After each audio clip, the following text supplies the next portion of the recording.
सम्माननीय सभामुख महोदय, सभामुख महोदयको अनुमतिले सबैभन्दा पहिले म यो प्रतिनिधि सभाको अधिवेशनमा सहभागी हुनुहुने सबै मान्य सदस्यहरू र संसदमा प्रतिनिधित्व गर्नुहुने सबै राजनीतिक दलहरूलाई बैठकमा हार्दिक स्वागत गर्न चाहन्छु र हार्दिक शुभकामना पनि व्यक्त गर्न चाहन्छु। सभामुख महोदय, हाम्रो संसदीय अभ्यासमा वर्षमा 2वटा अधिवेशनहरू गर्ने गरिएको छ। त्यसमध्येको यो हिउँदे अधिवेशन अर्थात् विधेयक अधिवेशन मूलतः विधि निर्माणमा केन्द्रित हुने गरेको छ भनेदेखि बर्खे अधिवेशन अर्थात् बजेट अधिवेशन मूलतः सरकारको वार्षिक नीति र कार्यक्रम तथा बजेटमा केन्द्रित हुने गरेको छ। अहिलेको यो विधेयक अधिवेशन विधि निर्माणमा थप सक्रिय र सफल हुन सकोस्, केही महत्त्वपूर्ण विधेयकहरू लामो समयदेखि अल्झिरहेका छन्, तिनीहरूमा सहमति कायम गर्दै निष्कर्षमा पुर्याउन सफल हुन सकोस् र दलहरूको बीचमा नयाँ समझदारी निर्माण गर्दै देश र जनताका सरोकारका विषयहरूलाई सदनमा सही ढङ्गले प्रतिनिधित्व गर्ने अर्थमा कामयाब हुन सकोस्, म हार्दिक शुभकामना व्यक्त गर्न चाहन्छु। सभामुख महोदय, फागुन 11 गतेको सर्वोच्च अदालत संवैधानिक इजलासको फैसलाबाट प्रतिनिधि सभा पुनर्स्थापना भएको छ। हाम्रो पार्टी र वर्तमान सरकार विधिको शासनमा विश्वास गर्छ, संविधानको सर्वोच्चतामा विश्वास गर्छ। हामीले अवलम्बन गर्दै आएको जनताको बहुदलीय जनवादले संविधानको सर्वोच्चता, विधिको शासन, न्यायपालिकाको स्वतन्त्रता या शक्ति पृथकीकरण, बहुलता र मानवाधिकारको प्रत्याभूति जस्ता कुरालाई आफ्ना सिद्धान्तका अविभाज्य अङ्गको रूपमा स्वीकार गरेको अवस्था छ। त्यस अर्थमा यो फैसला, यसप्रति राजनीतिक दलहरूका आफ्ना दृष्टिकोणहरू हुन सक्छन्, तर सरकारले यसलाई स्वीकार गर्दै यसलाई कार्यान्वयनमा लगिसकेको अवस्था छ र प्रधानमन्त्रीको सिफारिसमा सम्मानीय राष्ट्रपतिज्यूले आह्वान भए अनुसार नै गएको फागुन 23 गतेदेखि यो अधिवेशन चलिरहेको छ। सभामुख महोदय, सरकारको एउटा दृष्टिकोण थियो। त्यो दृष्टिकोण अहिलेका चालु समस्याहरूको समाधानका लागि ताजा जनादेश उपयुक्त हुन्छ, जनताको अभिमत नयाँ ढङ्गले लिएर नै मुलुकका समस्याहरूको समाधान गर्न सकिन्छ भन्ने उसको बुझाइ थियो। तर सर्वोच्च अदालतले त्यसो गर्न उचित नहुने निष्कर्ष निकालेको छ र सर्वोच्च अदालतको फैसला अनुसार अब हामी यही सदनभित्रैबाट, यही प्रतिनिधि सभाभित्रबाट, सङ्घीय संसदभित्रबाट राजनीतिक स्थायित्व खोज्न हामीलाई एउटा बाध्यात्मक स्थिति अथवा एक खालको निर्देशन प्राप्त भएको छ। तर सम्मानीय सभामुख महोदय, म एउटा कुरातिर ध्यान आकर्षण गर्न चाहन्छु। हामी प्रतिनिधि सभा पुनर्स्थापनापछि जुन ढङ्गले अगाडि बढ्न खोजिरहेका छौँ र सुरुका केही बैठकहरू जसरी अगाडि बढे तिनीहरूले राम्रो सङ्केत भने गरेनन्। सभामुख महोदय, संविधानले केही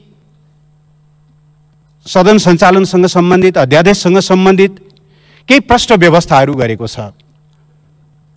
सदनका बैठकहरू नचलेको बेलामा सरकारले अध्यादेश ल्याउन सक्ने र ती अध्यादेशहरू संसदको बैठकमा प्रस्तुत गर्नुपर्ने, संसदको पहिलो बैठकमा प्रस्तुत गर्नुपर्ने संवैधानिक व्यवस्था छ।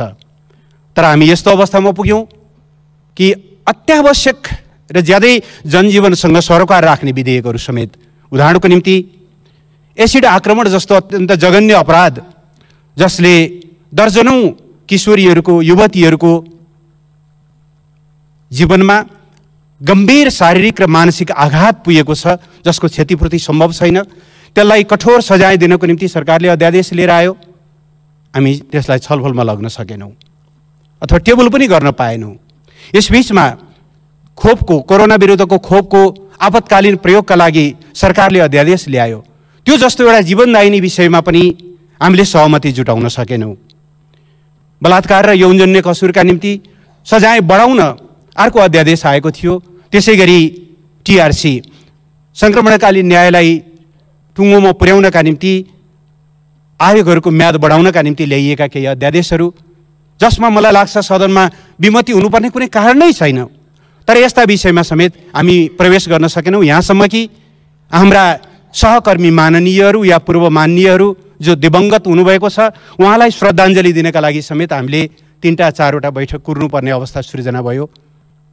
यसले सर्वोच्च अदालतले यही सदनभित्रैबाट स्थायित्व खोज, सहमति खोज भनेको त्यो आदेशसँग हाम्रा अहिलेका व्यवहारहरू कति मेल खान्छन् भन्ने बारेमा हामीले हेर्नु जरुरी छ। अलिकति रिट्रोस्पेक्ट गर्न जरुरी छ, समीक्षा गर्न जरुरी छ भन्ने म ठान्दछु। सर्वोच्च अदालतले अर्को पनि फैसला गर्यो फागुन 23 गते। सम्माननीय सभामुख महोदय, अदालत स्वतन्त्र छ फैसलाहरू गर्नको लागि, तर मैले प्रतिनिधित्व गर्ने राजनीतिक दल र वर्तमान सरकार सर्वोच्च अदालतका फैसलाहरू आउँदा न लड्डु खाएर खुसियाली मनाउँछ न त झोक्राएर नै बस्छ। सर्वोच्च अदालतले आफ्नो ढङ्गले फैसला गरेको छ, उसले जे देखेको सब त्यो फैसला गरेको छ। तदनुरूप आफ्ना व्यवहारलाई अगाडि लैजाने दायित्व हाम्रो हो। सरकारको हिसाबले भन्ने हो भने, प्रधानमन्त्रीको हिसाबले भन्ने हो भने हामी दुईटै मुद्दा हारेका छौँ, तर पनि हारे पनि हामीले न अदालतलाई कुनै आलोचना या आक्षेप लगाएका छौँ, न या अरू कुनै ढङ्गले अगाडि बढेका छौँ। फागुन 23 को फैसलापछि हामीले गएको 3 वर्ष अगाडि सुरु गरेको नेपालमा वामपन्थी राजनीतिक दलहरूलाई एकताबद्ध बनाउँदै अगाडि लैजाने हाम्रो जो एउटा प्रयास थियो, त्यो प्रयासमा तत्कालका लागि पूर्ण विराम लागेको अवस्था छ, या कमसेकम पनि अल्प विराम लागेको अवस्था छ। यद्यपि अदालतले पनि र निर्वाचन आयोगले पनि ढोका बन्द गरेको होइन, मिलेर जानका लागि अहिले पनि ठाउँ छ, तर पनि तत्कालका लागि तिमीहरूले जुन नाममा पार्टी दर्ता गर्यौ त्यो नाम पहिल्यै दर्ता भइसकेको हुनाले तिमीले त्यो दर्ता गरेको नाम मिलेन, त्यसकारणले तिमी पुरानै ठाउँमा फर्क, मिल्ने हो भने फेरि नयाँ नाम लिएर आऊ सहमतिका साथ भनेको अवस्थाभित्र हामी पुरानै ठाउँमा फर्केका छौँ। एक किसिमले हेर्ने हो भने हाम्रा 3 वर्षदेखिका प्रयासहरू शून्यमा पुगेका छन्। यद्यपि एकीकरणका आफ्नै खालका सङ्कटहरू थिए सभामुख महोदय। कस्तो थियो भनेदेखि एउटा लोककथाको प्रसङ्ग जस्तो, झडीमा रुच्दै गरेको ऊँटलाई बुढी आमाले साह्रै टिठाएर ओत लाग्न पहिले सुँड घुसाउन दिनुभयो, पछि सिङ्गै शरीर घुसाउन दिनुभयो, भरे त बुढी आमा नै बाहिर जानुपर्ने, उहाँ नै बेघरबार हुनुपर्ने जस्तो एकीकरणको जुन एउटा अवस्था थियो, त्यसले एकीकरण कसरी अगाडि बढ्थ्यो अदालतको यो फैसला नभएको भए पनि त्यो त आफ्नो ठाउँमा छ, तर पनि हामी निष्कर्षमा पुग्न सकेनौँ। अहिले नयाँ ढङ्गले अगाडि बढ्नुपर्ने परिस्थिति भएको छ। म सरकारको तर्फबाट, सत्तारूढ पार्टीको तर्फबाट सभामुख महोदय, सर्वोच्च अदालतका यी दुईटै फैसलाप्रति हाम्रो सम्मान छ र हामीले यी दुईटै कुरालाई कार्यान्वयन गरेर जान्छौँ। हामी फैसला अनुकूल आउँदा विजय उत्सव मनाउने या प्रतिकूल आउँदा झोक्राएर बस्ने गल्ती गर्दैनौँ। राजनीति दलहरूले तय गर्ने कुरा हो, राजनीतिक दलहरूले निर्धारण गर्ने कुरा हो, त्यसको न्यायिक सम्परीक्षण चाहिँ सर्वोच्च अदालतले गर्न सक्छ भन्ने बारेमा हामीले स्वीकार गरेको विधि हो। त्यसमा चित्त बुझ्नु नबुझ्नु आफ्नो कुरा भयो, हामी त्यसरी अगाडि बढ्छौँ। सम्माननीय सभामुख महोदय, यति कुराहरू राखिसकेपछि यसबीचका केही महत्त्वपूर्ण सन्दर्भहरू यो सम्मानित सदनले थाहा पाउनु जरुरी हुन्छ भनेर म केही कुराहरू सभामुख महोदयको अनुमतिले राख्न चाहन्छु। सभामुख महोदय, हामीले 2072 सालमा संविधान सभाबाट एउटा ऐतिहासिक उपलब्धि हासिल गर्यौँ। जनताका प्रतिनिधिहरूबाट लेखिएको संविधान हामीले जारी गर्यौँ। त्यो आफैमा एउटा ऐतिहासिक परिघटना थियो।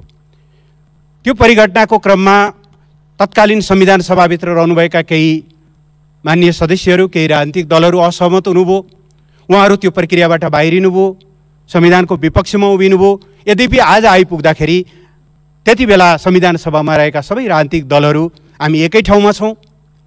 संविधानप्रति आलोचनात्मक दृष्टिकोण हुनु एउटा कुरा हो, तर संविधानप्रति सदनभित्र रहेका सबै दलहरूको एउटा साझा अवधारणा छ। आज संविधान सबैको सर्वस्वीकार्य दस्तावेज बनेको छ, निकै खुसीको कुरा हो। तर त्यति हुँदाहुँदै पनि सभामुख महोदय, संविधान जारी हुँदा दुईटा पक्ष संविधानको यो मूलधारभन्दा बाहिर रहे। तराईमा एउटा समूहले संविधान नमान्ने मात्रै होइन, राष्ट्रिय अखण्डतालाई समेत पनि नमान्ने एउटा छुट्टै पृथकतावादी गतिविधि सञ्चालन गरिरहेको अवस्था थियो भने अर्को एउटा पक्ष फेरि पनि एकीकृत जनक्रान्तिको नाउँमा हिंसात्मक गतिविधितिर उद्यत रहेको अवस्था थियो। म सम्माननीय सभामुख महोदय मार्फत यो सम्मानित सदनलाई खुसीको कुरा बाँड्न पनि चाहन्छु, बधाई पनि दिन चाहन्छु। सबै माननीय सदस्यहरूको सद्भावले यो काम सम्पन्न भएको हो। आज नेपालको एउटा ठुलो समस्याको रूपमा संविधान जारी भइसकेपछि पनि एउटा ठुलो समस्याको रूपमा रहेको त्यो पृथकतावादलाई हामीले 2075 साल फागुनमा वार्ताको माध्यमबाट अन्त्य गर्दै राष्ट्रिय एकताको मूलधारमा त्यो समूहलाई समाहित गरेका छौँ भनेदेखि अस्ति 77 साल फागुन 21 गते एकीकृत जनक्रान्तिको नाउँमा सशस्त्र सङ्घर्षको हिंसात्मक बाटोमा हिँडिरहेको नेत्रविक्रम चन्द विप्लवले नेतृत्व गर्नुभएको नेकपा आज शान्तिपूर्ण मूल प्रवाहमा आएको छ। हामी गर्वका साथ भन्न सक्छौँ सभामुख महोदय, अब नेपाल राजनीतिक हिसाबले भन्ने हो भने द्वन्द्व मुक्त भएको छ। अन्तर्विरोधहरू हुन्छन्, असहमतिहरू हुन्छन्, तर ती सबै असहमतिहरू अहिले संविधानको दायराभित्र, शान्तिपूर्ण प्रतिस्पर्धाभित्र, कानुनको दायराभित्र छन्। कानुनको दायराभित्र अन्तर्विरोधहरू हुनु, मतभिन्नताहरू हुनु त्यो लोकतन्त्रको सौन्दर्य हो। तर संविधान नमान्ने या देशको अस्तित्वलाई नै चुनौती दिने खालका प्रवृत्तिहरूलाई समाप्त पार्दै आज सिङ्गो राष्ट्रलाई एक ठाउँमा ल्याउन हामी सफल भएका छौँ। म यसका निम्ति सबै माननीय सदस्यज्यूहरूलाई, यसमा भूमिका खेल्ने सबैलाई बधाई पनि दिन चाहन्छु। मलाई लाग्छ यो धेरै ठुलो उपलब्धि हो सभामुख महोदय। सँगसँगै यसबीचमा थुप्रै महत्त्वपूर्ण उपलब्धिहरू देशले हासिल गरेको छ। हुन त हामी कहाँ सकारात्मक कुराहरू सुन्न या देख्नै नचाहने एउटा प्रवृत्ति पनि छ। निश्चित व्यक्तिको प्रधानमन्त्री बन्ने सपना पुरा भएन भने त्यसैलाई प्रतिगमन भनेर व्याख्या गर्ने त्यो खालको नयाँ भाष्य पनि हामी कहाँ छ। तर नेपाली जनताका निम्ति सबभन्दा ठुलो अग्रगमन देशले हासिल गर्दै गरेका सफलता हुन् भन्ने मलाई लाग्छ। सभामुख महोदय, यस सन्दर्भमा म खुसी व्यक्त गर्न चाहन्छु। हालसालै संयुक्त राष्ट्रसङ्घको कमिटी फर डेभलपमेन्ट पोलिसी CDPले नेपाललाई अल्प विकसित अवस्थाबाट विकासशील राष्ट्रको दर्जामा स्तरोन्नत गर्नको निम्ति त्यो ग्रेजुएसनको लागि सिफारिस गरेको छ। बङ्गलादेश र लाओ PDR-सँगै नेपाल त्यसमा योग्य एलिजिबल भएको छ र अब अगस्त सेप्टेम्बरमा बस्ने इकोसोकको बैठकले त्यसलाई पारित गरिसकेपछि नेपालको निधारमा लागेको अल्प विकसित भन्ने त्यो कलङ्क हट्नेछ। नेपालका लागि एउटा ठुलो उपलब्धिको विषय हो भन्ने म ठान्दछु सभामुख महोदय। त्यस्तै यसबीचमा सभामुख महोदय, देशले अरू कतिपय सन्दर्भहरूमा पनि प्रगति गरेको छ। उदाहरणको निम्ति काठमाडौँका जनताहरूले वर्षौँदेखि काकाकुल जस्तै पर्खिरहनु भएको मेलम्चीको पानी अस्ति सुन्दरी जल आइपुगेको छ र अब छिट्टै मलाई लाग्छ अर्को हप्ताबाट काठमाडौँका नागरिकहरूका धारामा त्यो पानी आउनेछ। प्रदेश नम्बर 2 का 5वटा जिल्लाको भाग्य बदल्न सक्ने मरिन सुनकोशी डाइभर्सनको काम सुरु भएको छ। त्यसले 1,82,000 भन्दा बढी जमिनलाई सिँचाइ गरेर तराईलाई एउटा सुन फल्ने ठाउँ बनाउनेछ भन्ने हाम्रो विश्वास छ। एम्बुलेन्समा घन्टौँ जाममा परेर बिमारीलाई अस्पताल ल्याउन नसकेर बिचमै ज्यान जानुपर्ने नागढुङ्गाको जामलाई अन्त्य गर्नको निम्ति नागढुङ्गा सुरुङको काम तीव्रताका साथ अगाडि बढिरहेको छ। अस्ति मङ्सिर 15 गते एकै दिन हामीले देशका 396वटा पालिकाहरूमा न्यूनतम 5 बेडदेखि लिएर 15 बेडसम्मको आधारभूत अस्पतालको शिलान्यास गऱ्यौँ। यससँगै हरेक पालिकाहरूमा न्यूनतम एउटा हस्पिटल हुने एउटा स्थितिको सुनिश्चितता भएको छ र अघिल्लो हप्ता मात्रै सम्माननीय प्रधानमन्त्रीज्यूले कालोपत्रे सडक नपुगेका प्रत्येक पालिकाहरूलाई कालोपत्रे सडकले जोड्ने गरी आउने 2 वर्षभित्रमा प्रत्येक पालिकाहरूलाई सडक कालोपत्रे सडकले जोड्ने गरी त्यो कामको सुरुवात गर्नुभएको छ। यस बीचमा यी अत्यन्त महत्त्वपूर्ण कामहरू हामीले अगाडि बढाएका छौँ।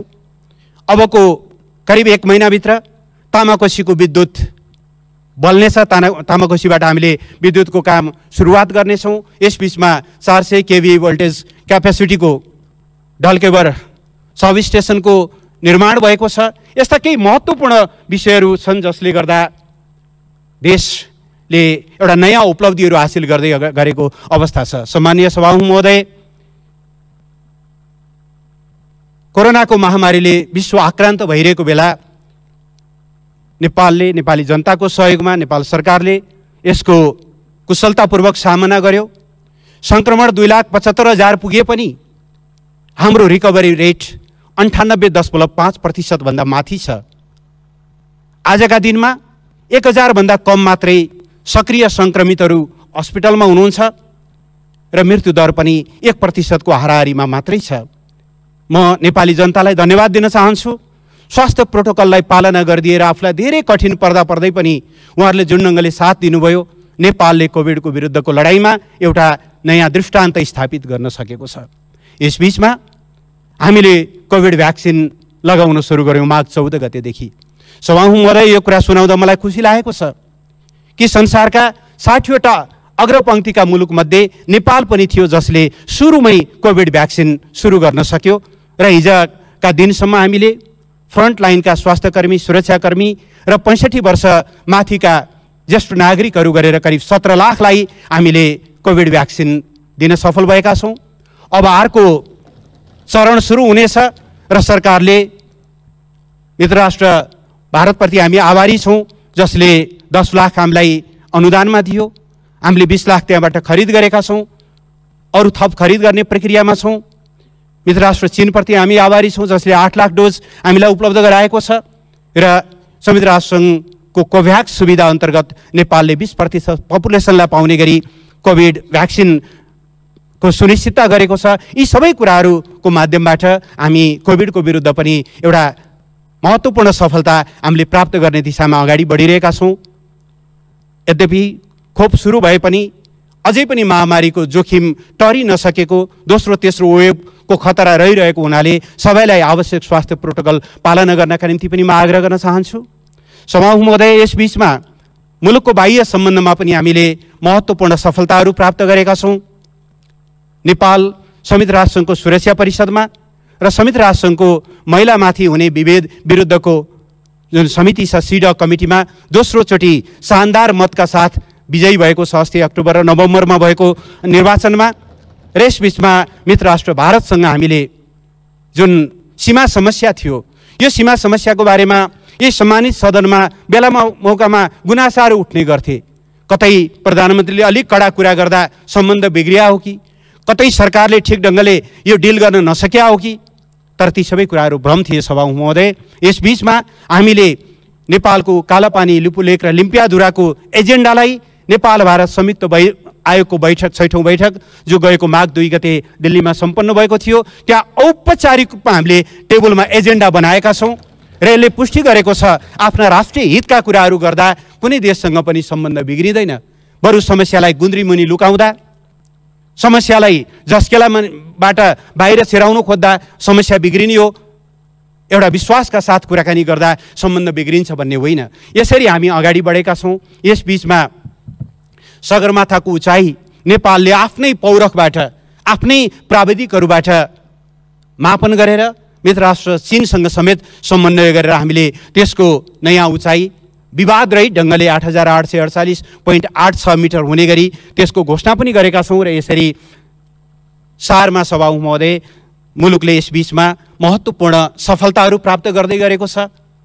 सभामुख महोदय, बीचमा एउटा शब्द साह्रै धेरै चर्चामा आयो, प्रतिगमन।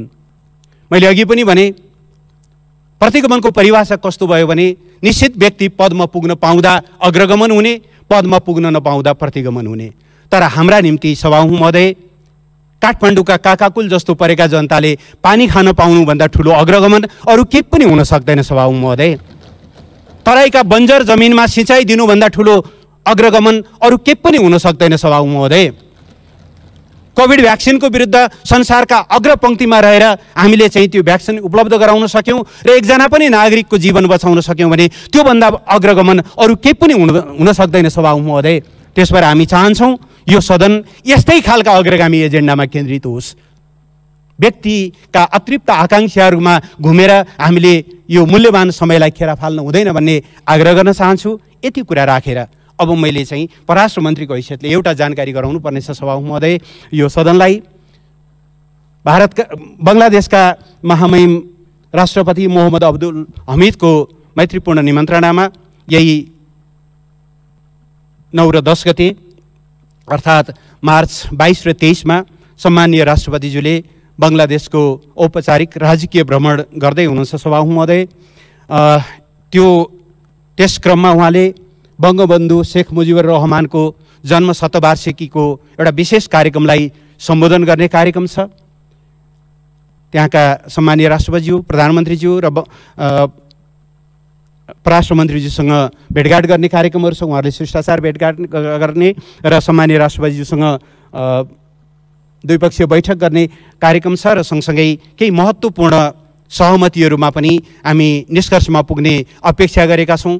बङ्गलादेशले हामीलाई एउटा नयाँ ट्रान्जिट रुट दिने पनि सम्भावना रहेको छ र सांस्कृतिक आदान प्रदान र पर्यटनको विकास लगायतका विभिन्न महत्त्वपूर्ण प्रश्नहरूमा हामी एउटा महत्त्वपूर्ण उपलब्धि हासिल गर्नेछौँ भन्ने पनि मैले अपेक्षा गरेको छु।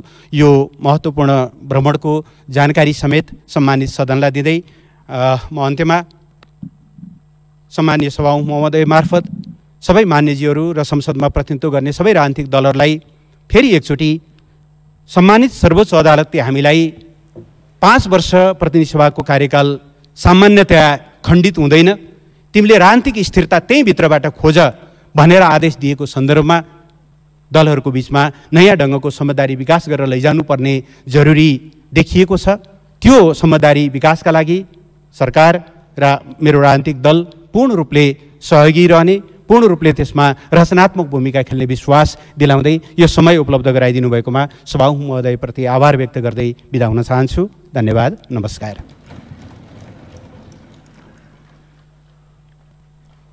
माननीय श्री खान।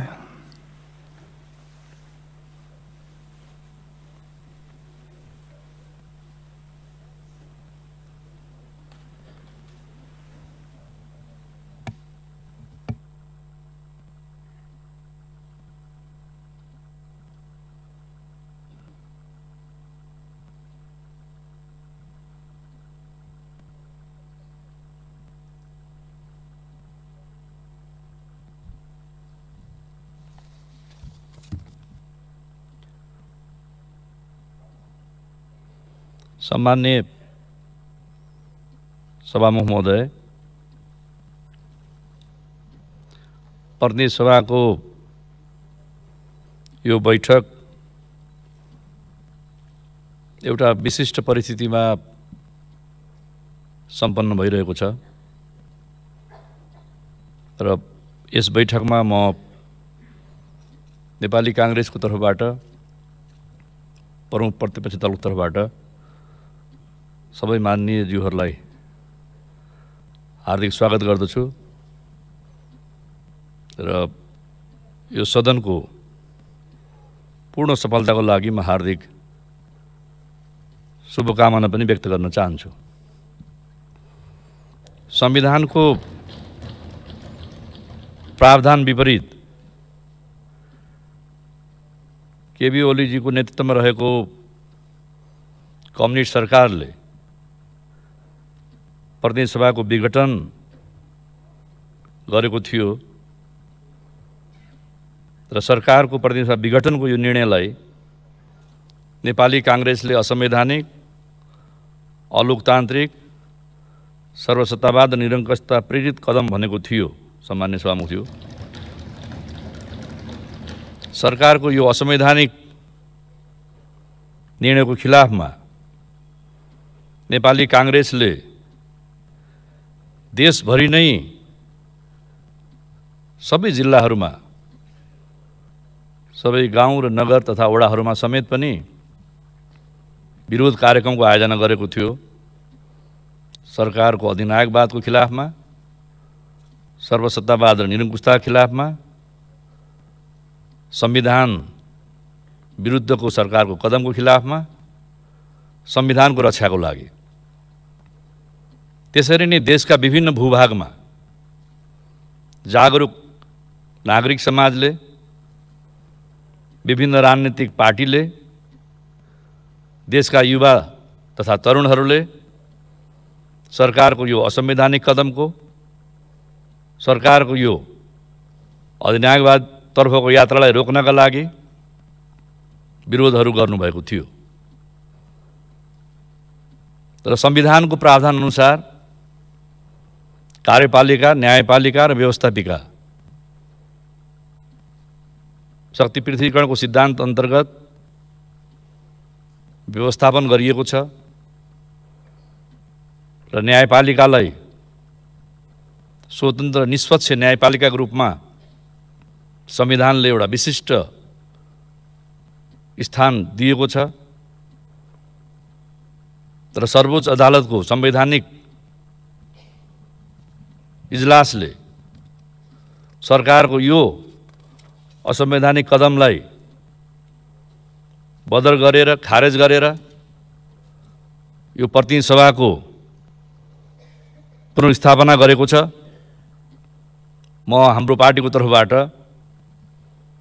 यो कदमको हार्दिक स्वागत गर्दछु र सरकारको असंवैधानिक कदमको खिलाफमा आवाज उठाउने देशभरिका आम नागरिक, राजनीतिक दल, नागरिक समाज, दाजुभाइ दिदीबहिनीहरू र सम्पूर्ण युवा प्रेस जगतलाई हार्दिक धन्यवाद दिन्छु। संविधानको रक्षाका लागि एकजुट भएर आवाज बुलन्द गरेकोमा, आवाज प्रतिध्वनित गरेकोमा र यसको उत्तरदायित्व सरकारले लिने कि नलिने, यति ठुलो असंवैधानिक कदम चालिसकेपछि सर्वोच्च अदालतले सरकारको कदमलाई, प्रधानमन्त्रीको कदमलाई असंवैधानिक भनेपछि प्रधानमन्त्रीले यसको नैतिक उत्तरदायित्व लिनुपर्छ कि पर्दैन? यसको जवाफ दिनुपर्छ कि पर्दैन? त्यसका लागि प्रधानमन्त्रीजीले मार्ग प्रशस्त गर्नुपर्छ कि पर्दैन? यतापट्टि यो सदन गम्भीर बनोस् र सम्माननीय सभामुख महोदय मार्फत म सम्माननीय प्रधानमन्त्री लगायत सरकारका सदस्यहरूको पनि ध्यान आकर्षण गर्न चाहन्छु। यो असंवैधानिक कदम भनेर न्यायपालिकाले निर्णय गरिसकेपछि, सरकारको निर्णयलाई खारेज गरिसकेपछि विधिको शासन मान्छौँ, संविधानको रक्षा गर्छौँ, संविधानवादको पालना गर्छौँ, संविधान मान्छौँ भन्ने सरकारले त्यो गल्तीको महसुस गरेर नैतिक उत्तरदायित्व लिनुपर्छ कि पर्दैन, त्यो पनि माग गर्न चाहन्छु। यो सरकार बनेपछि सुरुदेखि नै संविधानमाथि प्रहार गरिरहेको थियो। सरकार संविधानको जगमै बनेको हुन्छ, संविधानको जगमै उभिएको हुन्छ।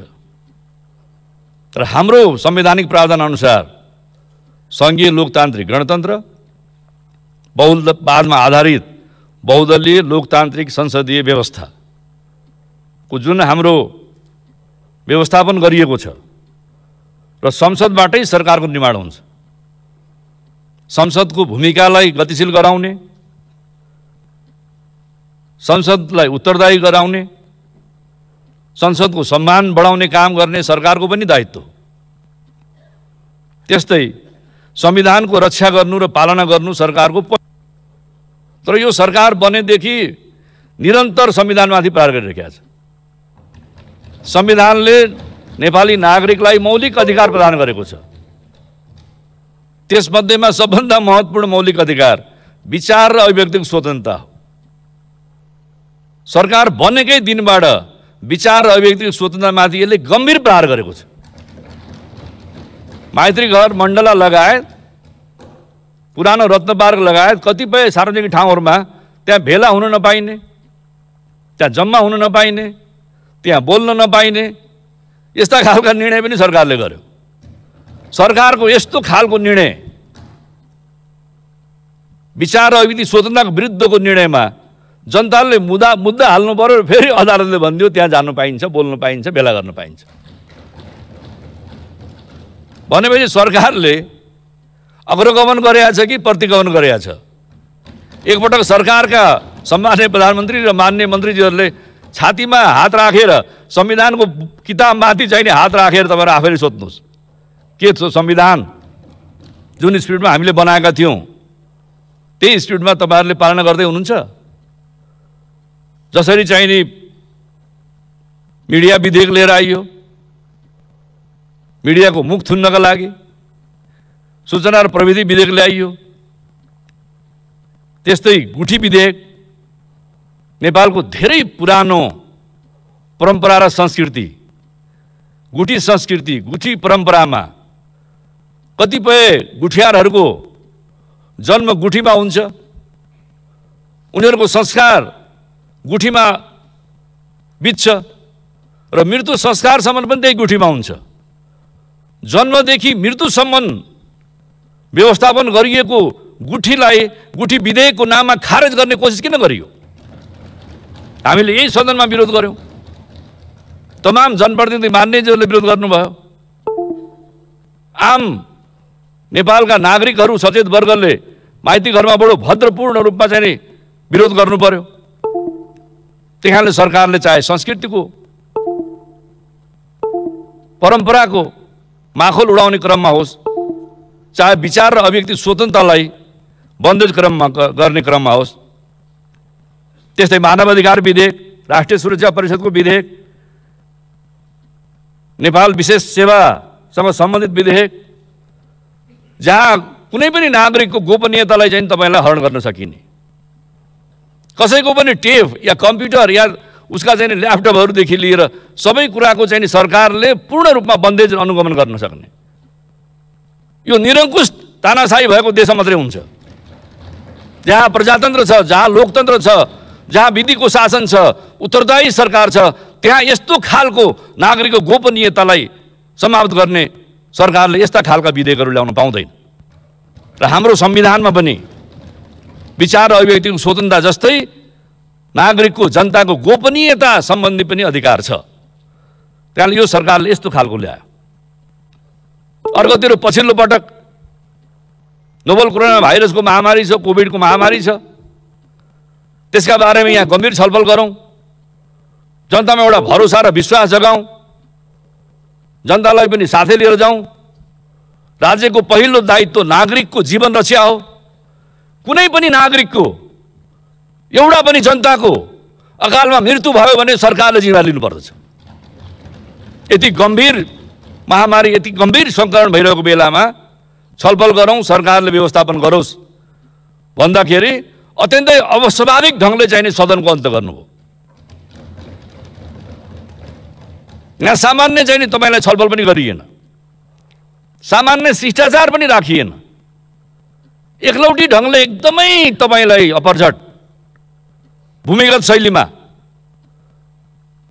मिटिङ राख्नु त ठिकै थियो, भूमिगत शैलीमा पार्टीको मिटिङ राख्नु, भूमिगत शैलीमा जनप्रतिनिधि सभा संसदको बैठकै चाहिँ तपाईलाई अन्त गरिदिनु भयो। त्यसपछि आरोप प्रत्यारोप के महाभियोग आउँछ, के आउँछ, महाभियोग आएर त सामना गरे भइहाल्थ्यो नि त। त्यसले महाभियोग आउँछ भनेर सदनको बैठकै अन्त गरिदिने, त्यसमा छलफलै गर्नु पाइएन।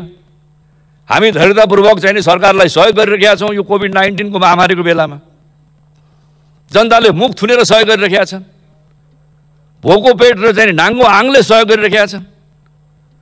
हिँड्दा हिँड्दा एउटा गाउँ बस्तीमा बस्या, एउटा सहरमा बस्या मान्छे आफ्नो घरमा फर्किँदाखेरि हिँड्दाखेरि चप्पल चाहिँ फाटेर चप्पल जुत्ता खिएर पैताला पनि खियो, त्यस्तो अवस्था पनि सरकार छ कि छैन भन्ने थाहा भएन।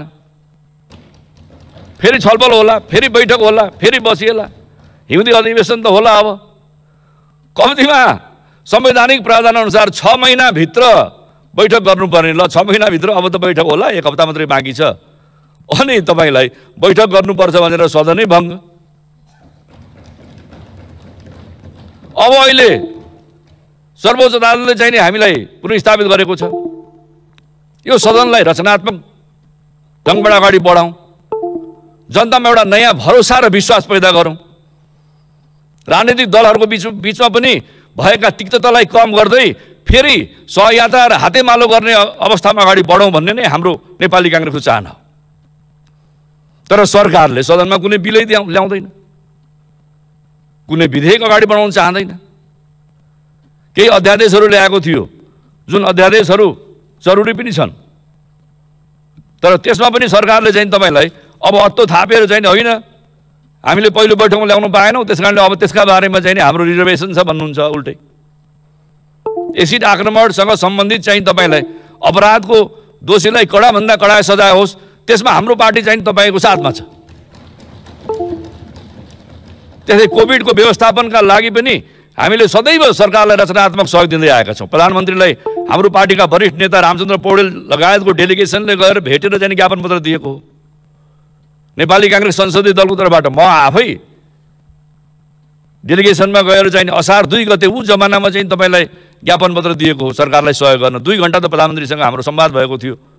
उहाँले त्यतिखेर त हाँसी नै राम्रै उज्यालो अनुहारले नै वार्ता गर्नुभएको थियो, छलफल गर्नुभएको थियो। कोभिडको व्यवस्थापनलाई हामी गम्भीरै छौँ। अब बलात्कार र यौनजन्य हिंसा यो सरकारको पालनामा सबभन्दा बढ्ता चाहिँ बलात्कार र हिंसा भइरहेको छ। त्यसको नियन्त्रण रोकथाम चाहिँ गर्न सरकार असफल भइसकेको छ। त्यस कारणले आम महिलाहरू, आम दिदीबहिनीहरू, सासाना बालबालिकाहरू समेत चाहिँ पीडित भएको अवस्था छ। त्यस कारणले यस्तो खालको चाहिँ नि गतिविधि अगाडि बढोस् है भन्ने हाम्रो चाहना छ। टिआरसीको बारेमा त हामीहरू सबभन्दा बढी संवेदनशील गम्भीर छौँ। हाम्रो आदरणीय नेता पूर्व प्रधानमन्त्री पूर्व सभापति गिरिजाप्रसाद कोइरालाको पालोमै मुलुक शान्ति प्रक्रिया अगाडि बढेको हो। यसै हलमा तत्कालीन प्रधानमन्त्री गिरिजाप्रसाद कोइराला र विद्रोही पक्षका कामरेड पुष्कल दाहाल प्रचण्डको बीचमा वृहत शान्ति सम्झौता भएको हो। त्यो शान्ति सम्झौता र शान्ति प्रक्रियामा हामी पूर्ण प्रतिबद्ध छौँ। अहिले पनि हाम्रो कमिटमेन्ट छ। तर जतिखेर चाहिँ तपाईँलाई यो हलमा अँध्यारो अनुहार लगाएर, मलिन अनुहार लगाएर केही नेताहरू बस्नु भएको थियो, उहाँहरू अहिले विभिन्न बहानामा यो शान्ति प्रक्रियालाई ध्वस्त पार्न, शान्ति प्रक्रियालाई अवरोध गर्न लागिरहनु भएको छ। समय आयो भने त्यो पार्टीको नाम र समय आयो भने त्यो पार्टीका नेताहरूको नाम पनि भनौँला। अहिले यस्तो बेलामा, विशेष बेलामा बढी चिन्ता किन गर्ने? तपाईँहरू आफैलाई थाहा होला, पुरानो फोटो हेरेर थाहा भइहाल्छ नि कसको अनुहार मलिन थियो। एउटा प्रक्रियामा हामी अगाडि बढिसकेका छौँ। त्यही कारणले त्यो शान्ति प्रक्रिया बारेमा हामी सबैभन्दा संवेदनशील र गम्भीर छौँ। त्यस कारणले गर्दाखेरि म सम्माननीय सभामुखज्यू, यो अवस्थामा चाहिँ नि कसैले कसैलाई दोष लगाउने भन्दा पनि मुलुकलाई कसरी चाहिँ हामीले अगाडि बढाउने, यो संविधान कसरी हामीले सफल गर्ने। संविधानमा धेरै राम्रा कुराहरू पनि छन्, केही कमी कमजोरी होला, मधेसको मुद्दालाई सम्बोधन गर्नुपर्ने होला।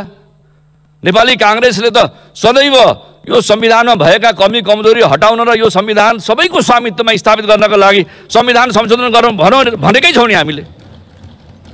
हामी सरकारमा हुँदा पनि संविधान संशोधनको प्रस्ताव लिएर आएको हो। त्यतिखेर यो सदनमा कोले चाहिँ नि त्यो संविधान संशोधनको पक्षमा मतदान गर्नुभयो र कोले विपक्षमा गर्नुभयो, यहाँ रेकर्ड हेरेर थाहा भइहाल्छ नि। त्यसले गर्दाखेरि गम्भीरतापूर्वक अगाडि बढाउने भन्ने म आग्रह गर्न चाहन्छु। अब यो कोभिड-19 को बारेमा पनि केही कुराहरू उठ्यो, मन्त्रीजीले पनि केही कुरा भन्नुभयो र यो भ्याक्सिन 17 लाख चाहिँ अहिले नेपालीहरू लगाएका छन्। सम्माननीय प्रधानमन्त्रीजीलाई म धन्यवाद दिन चाहन्छु। यसै रोस्टममा आएर सम्माननीय प्रधानमन्त्रीजीले के भन्नुभयो